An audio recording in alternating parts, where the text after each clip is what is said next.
Please like and subscribe for scientific spiritual motivation.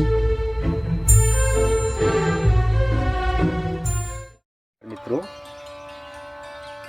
आज मैं आपके सामने अपने YouTube चैनल युग प्रवाह के माध्यम से, आरोग्य प्रवाह के माध्यम से आपके बीच में मानसिक स्वास्थ्य विषय पर चर्चा के लिए आया हूं।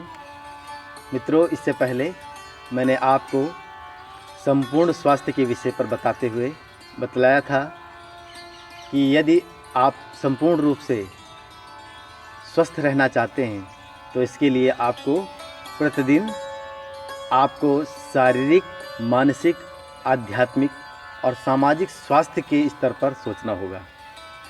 सिर्फ हम शारीरिक स्वास्थ्य के विषय को सोच करके हम चाहते हैं कि हम स्वस्थ रह सकते हैं, तो ऐसा संभव नहीं है।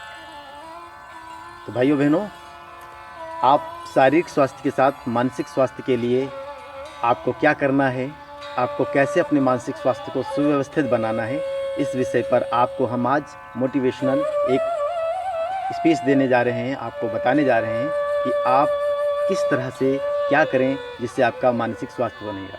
मित्रों, मानसिक स्वास्थ्य के लिए हमारे आयुर्वेद में, हमारे योग में, प्राण चिकित्सा में अलग अलग तरह के आपको उपाय बताए गए हैं।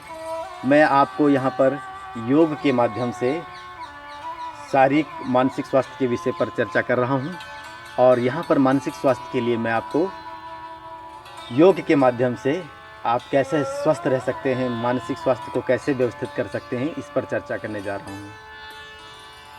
तो मित्रों, मन जो मानसिक स्वास्थ्य है, आजकल इस विषय पर एक अलग प्रकार की विधा तैयार है जिसे हम कहते हैं कि मनोविज्ञान। मित्रों, मनोविज्ञान के माध्यम से आज मन को समझने के लिए, मन के स्तर को समझने के लिए अनेक प्रकार की विधियां हमें बतलाई गई हैं। आज आपको मानसिक स्वास्थ्य में सर्वप्रथम जो बात बताने जा रहे हैं वो यह है कि हम मन को कैसे जानें। भारतीय दर्शन शास्त्र में मन के विषय में बहुत सारी बात बताई गई हैं। इस मन को क्रियाशील या गतिशील या गतिमान बताया गया है। ये कभी एक जगह पर स्थिर नहीं रहता है। तो ये मन कैसे बनता है, तो मन के विषय में आयुर्वेद में एक बहुत अच्छी बात बताई गई है, अन्नो वै मनः। अन्न से ही मन का निर्माण होता है। कहते हैं जैसा खाएंगे अन्न वैसा बनेगा मन। तो अन्न का प्रभाव बड़ा ही हमारे मन के ऊपर पड़ता है। अन्न के इस प्रभाव से हमारे मन के विषय पर हम आपको नेक्स्ट वीडियो में आपको बताएंगे कि अन्न का प्रभाव मस्तिष्क पर कैसा पड़ता है। मित्रों, आइए अगले विषय पर हम अगले बात करते हैं कि मन की दशा क्या है, मन को हम जानें कैसे। मित्रों, जो हम कार्य करते हैं उस कार्य के पीछे सबसे बड़ी भूमिका मन की होती है और मन के में स्थिर विचारों की होती है। यदि हमारे मन और विचार यदि ना हो तो हम कोई भी कार्य नहीं कर पाएंगे। किसी भी क्रिया को करने से पहले हमारे मन के अंदर सर्वप्रथम विचार आता है और उस विचार के माध्यम से ही हम अपने कार्यों को संपन्न करते हैं।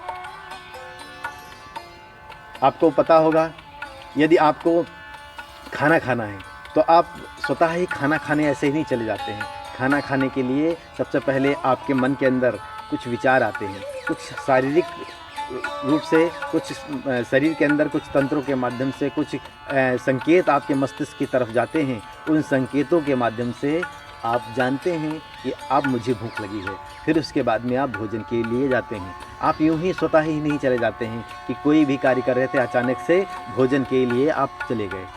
तो ये मन की बड़ी हमारे जीवन में बहुत बड़ी भूमिका है। विचारों के माध्यम से ही हमारा पूरा जीवन चलता है। विचार, ये शरीर हमारा विचारों के अधीन है। तो इस मन को हमें सुव्यवस्थित रखना है। कहते हैं कि इस मन को स्वस्थ रखने में हमारा शरीर की बहुत बड़ी भूमिका होती है, क्योंकि स्वस्थ शरीर में ही स्वस्थ मस्तिष्क का निवास होता है। स्वस्थ शरीर, स्वस्थ मस्तिष्क का निवास होता है। इस विषय पर आप बहुत अच्छे से जानते होंगे। जो लोग शरीर से अस्वस्थ हैं, जीर्ण शीर्ण हैं, शरीर में कहीं पीड़ा है, दर्द है, कोई रोग है, ऐसी अवस्था में वे स्वस्थ नहीं रह सकते। तो स्वस्थ रहने के लिए मन की बड़ी आवश्यकता होती है। अब मन को हम जानने का प्रयास करेंगे। मन है क्या वास्तव में? मन के 3 भाग हैं।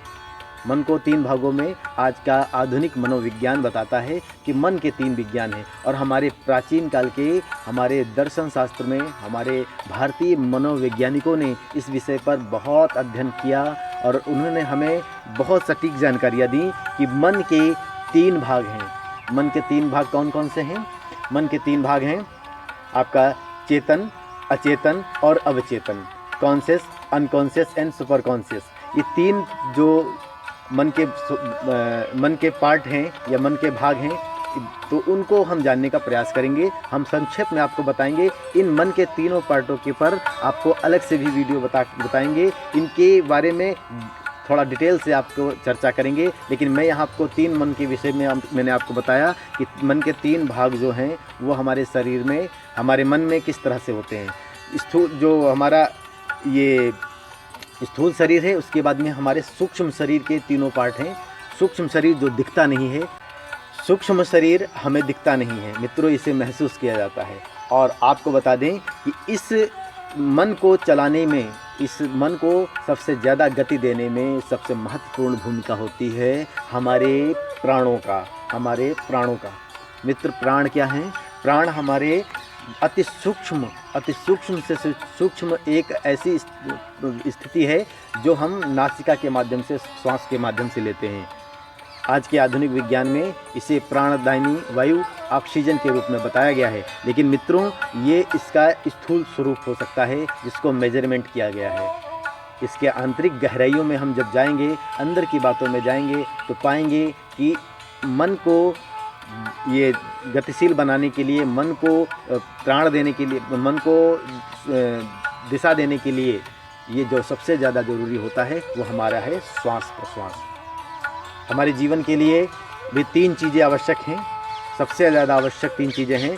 भोजन, आहार, मैंने अभी आहार के विषय में बात बताई थी। भोजन, और उसके बाद में पानी, उसके बाद में हम वायु।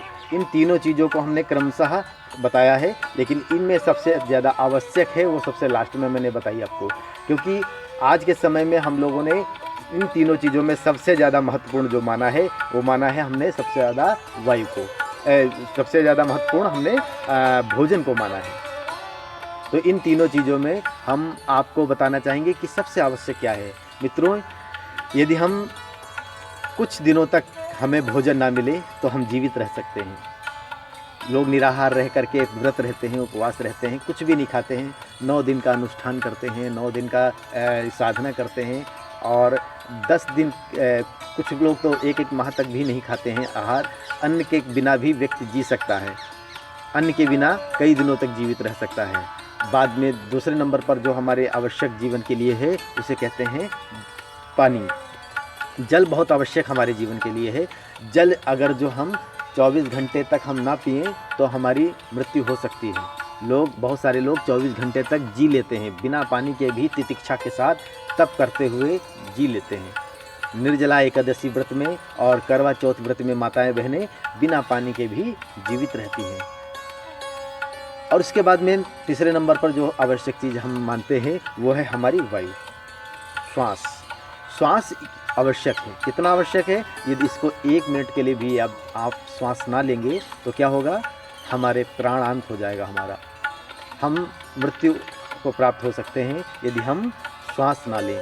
तो जीवन के लिए सबसे आवश्यक है। कुछ क्षणों के लिए यदि हम श्वास ना लें तो मृत्यु निश्चित है।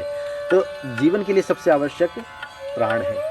और जो चीज़ ज़्यादा आवश्यक थी ईश्वर ने हमें वो सबसे अधिक मात्रा में दी है, सबसे अधिक मात्रा में दी है। ध्यान दीजिए, इस पृथ्वी पर सबसे अधिक मात्रा में कौन चीज़ है?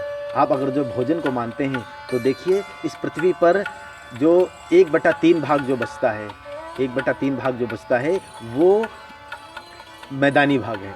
उस मैदानी भाग में बहुत कम हिस्सा ऐसा है जो कृषि योग्य या फल फूल उगाने योग्य है। बहुत सारी ज़मीन जो है पठारों के रूप में, पहाड़ों के रूप में है। यहाँ पर आपको अनाज या खाने की वस्तुएं यहाँ से प्राप्त नहीं होती हैं। तो इसका मतलब ये बहुत एक छोटा हुआ। उसके बाद में दूसरे नंबर पे जो पानी की बात करें तो उसकी आवश्यकता को देखते हुए बताएं तो पृथ्वी पर 1/7 भाग भगवान ने, ईश्वर ने पानी दे रखा है। 7 समुद्रों में पानी ही पानी भरा हुआ है। निश्चित भले वो पीने योग्य ना हो, उसको पीने योग्य भी बनाया जा सकता है। तो पानी की अधिकता है।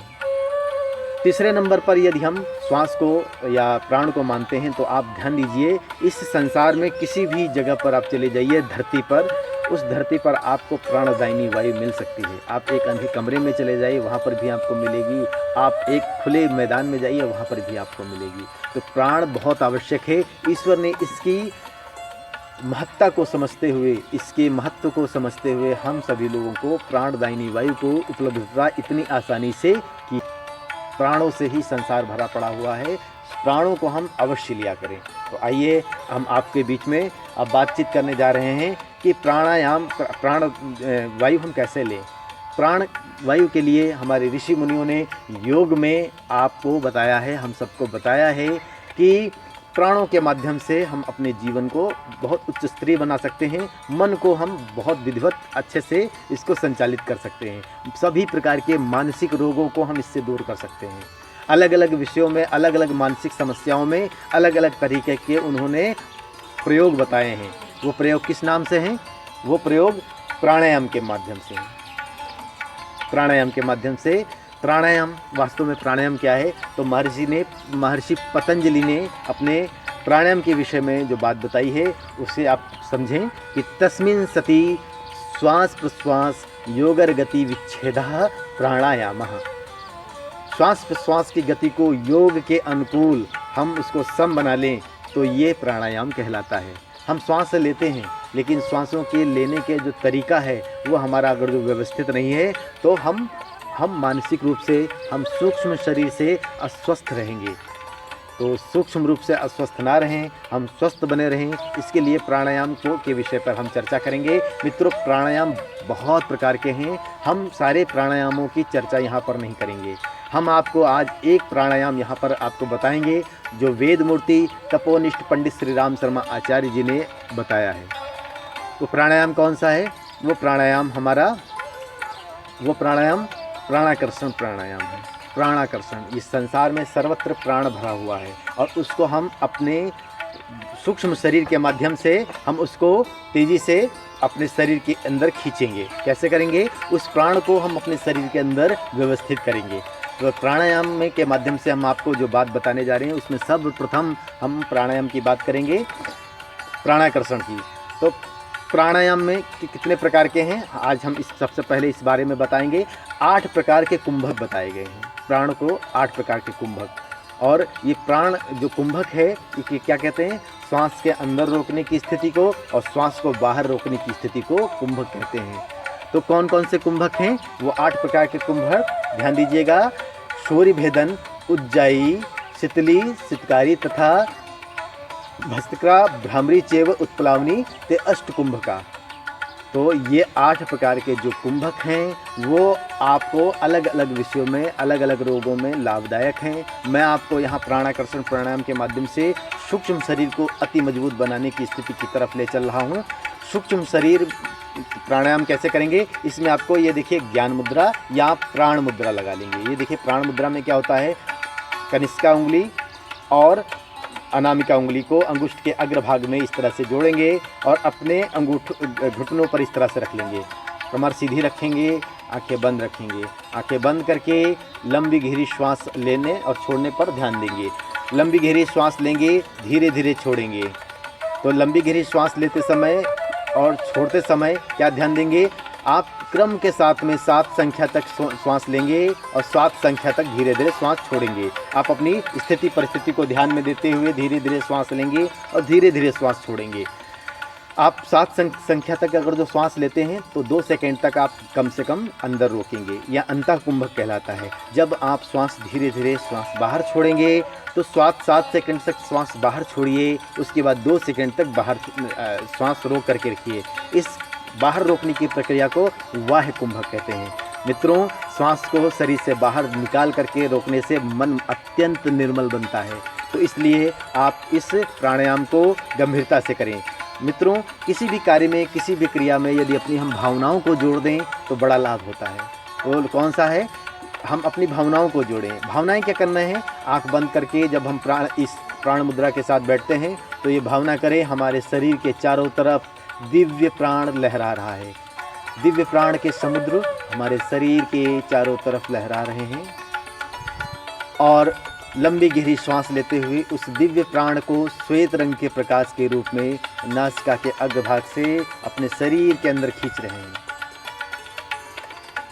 दोनों नाखूनों से श्वास को खींचेंगे। 2 सेकेंड के लिए अंदर रोकेंगे। कंधों को सामान्य रखेंगे, रीढ़ की हड्डी को सीधा रखेंगे। धीरे धीरे श्वास को बाहर छोड़ेंगे। पूरी तरह से श्वास बाहर सांस लेते हुए प्राणों को शरीर के अंदर खींचते हैं। धीरे धीरे श्वास के माध्यम से इस प्राणवायु को बाहर निकालते हैं।